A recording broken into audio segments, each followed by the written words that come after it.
Presidente La Spina del Proloco Nazionale, presente questa iniziativa che parla di Andrea Camilleri, di 100 anni di Camilleri, la grande eredità di Camilleri. Ecco, voi vi state impegnando fattivamente per promuovere la figura di Camilleri in questa occasione. Per noi la figura di Camilleri è una figura di estrema importanza, uno per la sua grande levatura culturale, ma anche per quello che ha dato dal punto di vista turistico e per quello che è la sua missione che ha realizzato in tutta l'opera che ha descritto, portando in luce le bellezze della nostra isola, portando sicuramente innovazione anche dal punto di vista letterario, e con Camilleri abbiamo un legame molto particolare in quanto abbiamo festeggiato gli 80 anni insieme nella sua vigata, in un contesto veramente di grande emozione, e questi ricordi e quello che è stata la sua opera stanno sicuramente anche nelle corde di tutte le Proloco d'Italia: valorizzare il territorio, valorizzare le comunità e attraverso anche delle figure importanti rappresentare il grande patrimonio immateriale che viene descritto alla grande nel proprio romanzo. Dottoressa Culli, parliamo di questo convegno che la Sovrintendenza di Agrigento, per tramite dei beni culturali, ha organizzato oggi per i 100 anni della nascita di Camilleri, un'interessante iniziativa dal tema La grande eredità di Andrea Camilleri.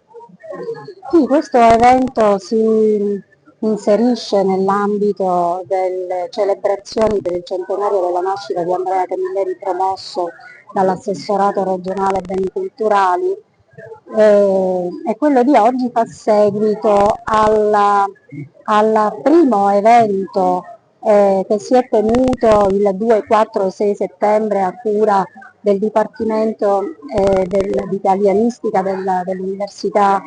di Palermo, dal titolo Camilleri da Porto sono, che ha indagato un aspetto particolare della lingua di Andrea Camilleri. Questo convegno di oggi fa seguito, si inserisce in questa problematica in un aspetto però particolare, che è quello della eredità immateriale, del patrimonio, il patrimonio culturale immateriale. E in questo contesto, che è il progetto nazionale, il primo progetto del censimento del patrimonio culturale immateriale d'Italia, si inserisce questo convegno in cui a pieno titolo rientra la lingua di Andrea Camilleri, una lingua non convenzionale, una lingua non canonica, ma che è diventata un fenomeno globale studiato in tutto il mondo. Quindi illustri relatori ci spiegheranno questo aspetto particolare della lingua di questo grande scrittore empedoclino. Ecco, ricordiamo gli altri due eventi che organizzerete come Sovrintendenza? Gli altri eventi sono a cura dell'associazione Oltre Vigata, che si terrà a Porto Empedocle, e dell'associazione Riconnessioni, che si terrà sempre a Porto Empedocle, e poi altri eventi a cura dell'Università di Palermo, che ha privilegiato l'aspetto didattico con un corso che si terrà in questa sala, nella sala questo auditorium della Soprintendenza, per 3 giornate, il 20, 21 e 22, con un altro evento a novembre con la partecipazione degli studenti di italianistica dell'Università di Palermo sui luoghi camilleriani, e poi un grande evento alla fine dicembre in cui si terrà la premiazione della prima edizione del premio letterario Andrea Camilleri, in cui si premierà la migliore opera stampa, articolo e monografia dedicato appunto ad Andrea Camilleri. È molto bello questo nuovo impegno dedicato da Agrigento ad Andrea Camilleri, è bello anche che si collochi nella iniziativa che in tutta Italia le Proloco stanno portando avanti sul patrimonio dei beni immateriali. Camilleri, dentro questo disegno del patrimonio, del nostro patrimonio del capitale immateriale, Camilleri si posiziona benissimo perché ha saputo descrivere straordinariamente paesaggi e persone, e insieme a quelli i riti, le tradizioni, le ricette. Quindi io spero che questo incontro sia l'occasione giusta per ricordare ancora una volta il dottor Stefano. Come parco letterario organizzerete qualcosa? Come parco letterario il 24, 25 e 26 ottobre avremo questa rassegna di cultura, un filo di fumo, che anche quella vorrà ricordare Camilleri, portare le sue pagine sul territorio. Avremo ospiti eccellenti che ci aiuteranno a farlo. Assessore, lei porterà i saluti a questo interessante convegno dal tema La grande verità di Andrea Camilleri. Celebrare Andrea Camilleri ad Agrigento nel nostro territorio ritengo che sia, oltre a un atto dovuto, anche un gesto fortemente identitario. Camilleri ha saputo raccontare la Sicilia come pochi altri, con amore, lucidità, con ironia, con passione civile, con una lingua che è diventata un ponte tra la nostra tradizione e la modernità. L'istituto che dirigo si occupa di salvaguardia e valorizzazione del patrimonio culturale immateriale su tutto il territorio nazionale e questo elemento è sicuramente di interesse perché il patrimonio culturale immateriale è molto presente nei testi di Camilleri, sia nei testi dedicati all'attività di Montalbano, sia anche nei testi più legati alla storia locale, insomma, dell'area di Gata, diciamo. E in cosa consiste il patrimonio immateriale che troviamo nei testi di Camilleri? Possiamo partire dalla lingua. L'uso frequente e diciamo capillare del siciliano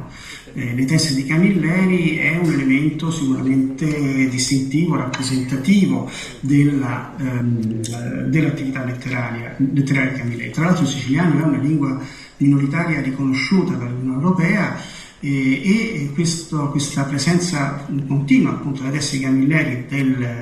di parole, di frasi in siciliano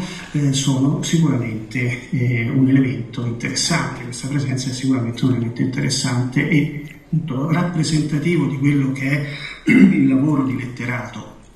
Iniziative che abbiamo iniziato a settembre e che abbiamo come assessorato, come dipartimento fortemente voluto. Vi auguro innanzitutto alle Proloco, che oggi hanno celebrato il proprio consiglio regionale nella vicina di Gata, hanno fatto pure un annullo,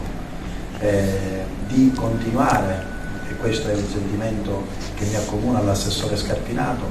il lavoro finora intrapreso, cercando di essere sempre più vicini al nostro mondo dei beni culturali e alla nostra provincia. Un particolare saluto lo rivolgo al Presidente nazionale dottor La Spina, al Segretario nazionale, all'Ammiraglio Alessandro,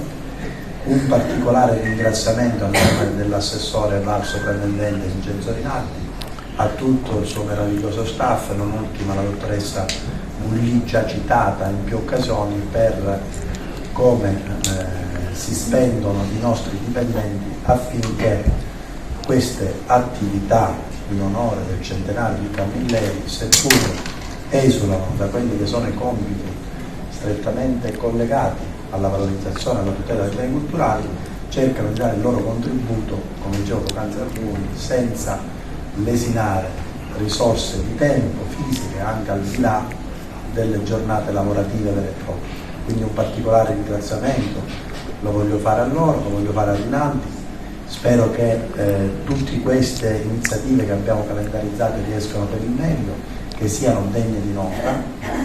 e soprattutto un particolare ringraziamento lo rivolgo all'amministrazione di Porto Empedocle, che oltre a quella di Agrigento stanno permettendo lo svolgimento in quello che era i luoghi di Vigata. Come molti di voi sapranno, Vigata era un luogo non materialmente definito nei romanzi di Andrea Camilleri, ma era un luogo immaginato che poi magari, come ho detto in altri contesti, veniva perimetrato nella Porta Empedocle, nei luoghi di Mardalusa, sì, qualche cenno per quanto riguarda la vicinanza al monte, e comunque rappresenta un patrimonio immateriale questi luoghi, perché venivano descritti dall'autore ma mai centrati nei suoi racconti. A parte che ero amico di Andrea Camilleri, però quando ero preso la facoltà di lettere e filosofia ho avuto due importanti occasioni pubbliche con Andrea Camilleri. Uno quando gli è stata data nel 2005 la laurea honoris causa dalla mia facoltà e dal mio Ateneo, e un'altra volta quando insomma ci siamo divertiti in un certo senso. Comunque abbiamo fatto, e lui ha fatto, per tutti insieme, l'intervista impossibile a Galileo al Teatro Verdi di Pisa, stracolme. Sono stati due momenti belli, anche giocosi da un certo punto di vista, che ha suggellato anche in qualche modo una vecchia amicizia che c'era con Andrea. In fondo io sono di Agrigento, ma mio padre è di Porto Empedocle, quindi c'era in qualche modo una connessione, diciamo, anche così, anche da questo punto di vista. Che eredità lascia Camilleri? È quello che cercherò di dire oggi. A mio parere lascia più di un'eredità, lascia un'eredità legata al problema della narrazione, la sua grande capacità di letterato e di scrittore è legata soprattutto alla capacità narrativa, però lascia anche un'eredità in quanto cittadino e uomo di passioni civili,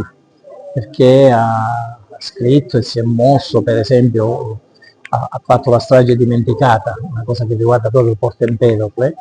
e ha fatto proprio un'operazione molto, molto importante, quella addirittura di